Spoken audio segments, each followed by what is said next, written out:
Benedict Arnold at Saratoga. Good morning, Wareham. What's up? It's Mr. Gately. And we're going to do something about the traitorous Benedict Arnold in ELA today. We're going to read a story, and then you're going to read a small one-page worksheet and answer questions about the point of view of the author. Now, Benedict Arnold is just, he's a traitor. He betrayed his country. His name became synonymous with traitor. If you said, oh, you're a Benedict Arnold, so that means you're a traitor. So you could say that today. I'm including a small Brady Bunch, that's an old TV show, thing where it talks about how the kids were calling him Benedict Arnold because he was acting him in a school play. So it means traitor because he betrayed General Washington and he betrayed America. And for money, and for a better rank, he sold the plans to West Point, or he was going to allow it to be captured, which would have been a big deal back then. So everyone was shocked by that. People were shocked. Benedict Arnold, who helped Ethan Allen, as we learned in the Green Mountain Boys, he never felt he got his proper due. He always tried to be a hero, and he fought bravely. He totally did in Quebec and Saratoga and even at Ticonderoga. A brave fighter, fought for the American cause. But when he wasn't given his heroic due, he felt, he betrayed the country because he thought more of himself. But we're going to hear how some people still think of him. He's also a hero and a traitor. So you can decide. All right, so let's hear about Benedict Arnold. I've got to put the right CD in here. Sorry, I forgot to do that. You don't want to hear my voice reading this story again, do you?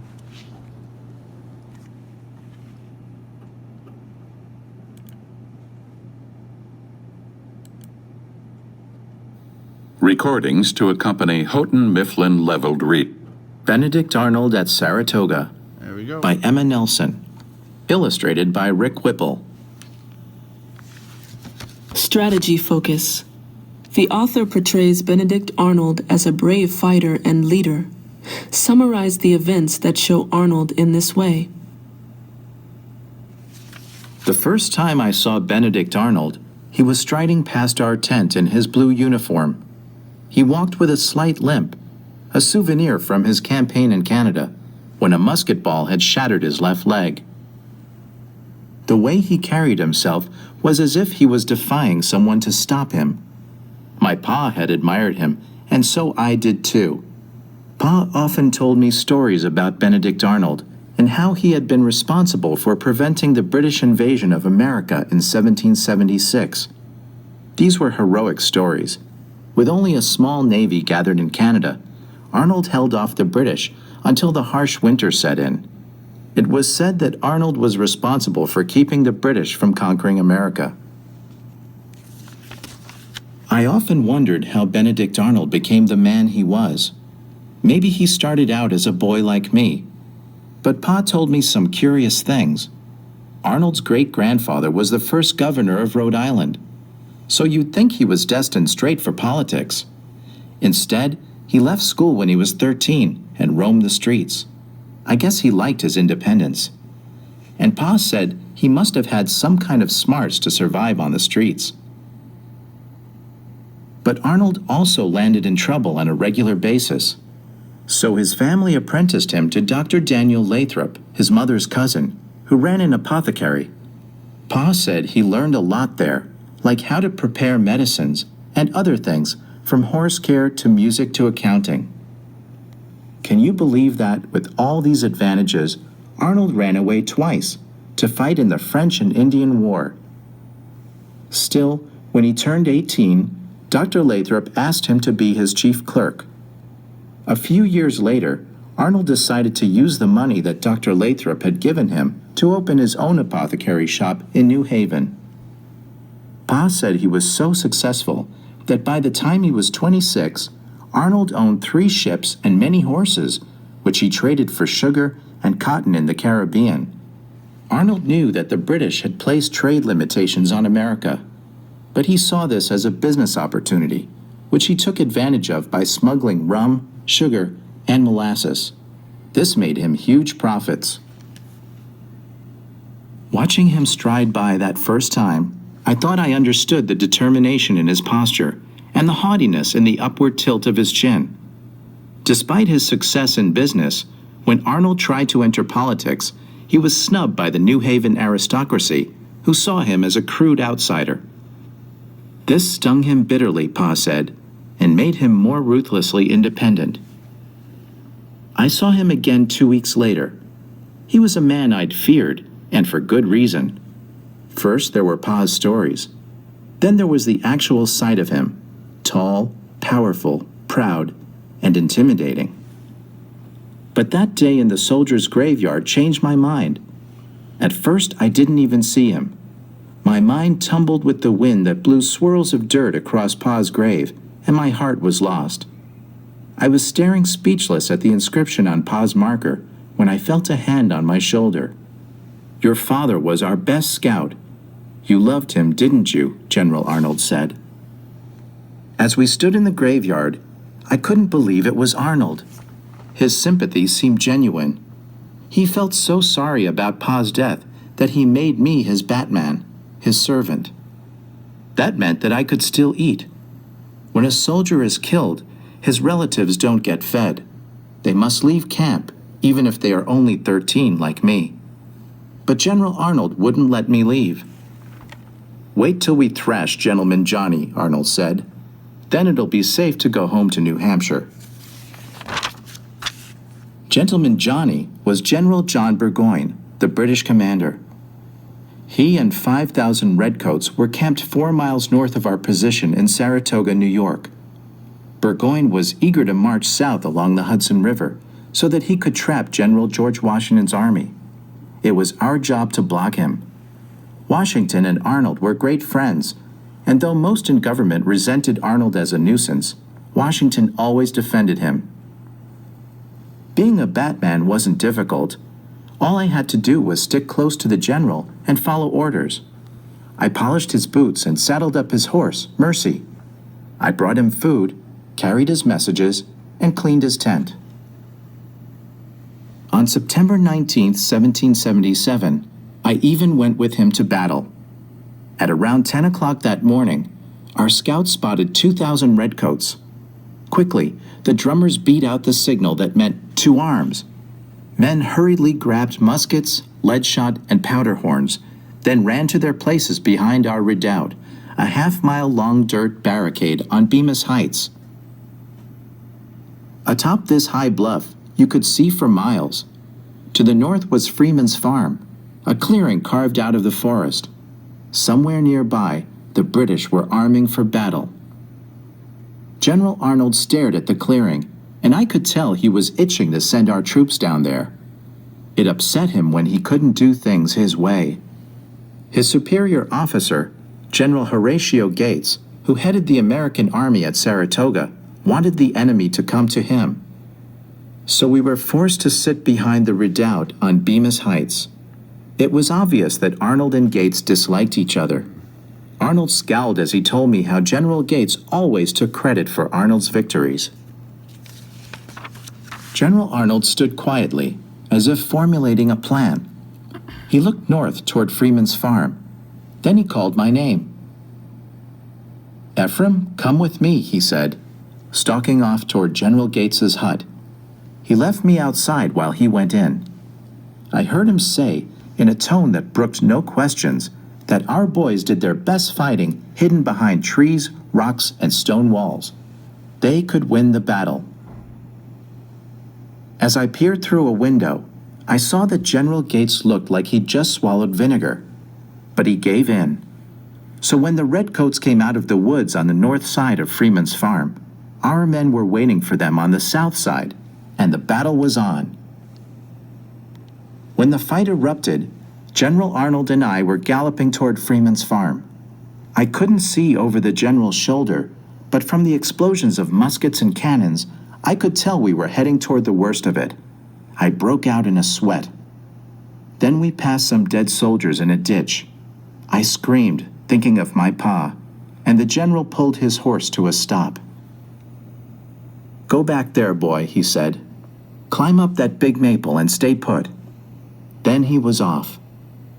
From the safety of the tree, I looked down on the battle and watched thousands of men try to kill one another. I imagined this was what Pa went through before he was killed. I didn't like the idea of redcoats swinging their bayonets at my father. But maybe he had entered battle like Arnold, brave, without fear or reservation. Witnessing the battle cured me of the thought that war was glorious. Men were dying in agony, and all I could do was helplessly watch. But General Arnold amazed me. He was all over the place, pointing his sword first at one target, then at another. The more he risked his life, the more our men risked theirs. After an hour, the British fell back, and gradually, the shooting stopped.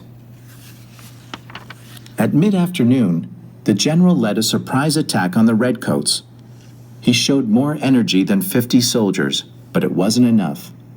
At dusk, fresh German troops who fought for the British charged onto the field shouting and shooting. The Continentals, our men, were too tired to resist. They retreated into the darkness, and the carnage stopped. About 900 men were killed or wounded that day, nearly a third of them ours. That battle was followed by a tense standoff that lasted for more than 2 weeks. We knew the British would try to fight their way past us, but we didn't know when. Then one day, when the officers were at lunch, a scout dashed in, reporting that Burgoyne had prepared his troops for battle.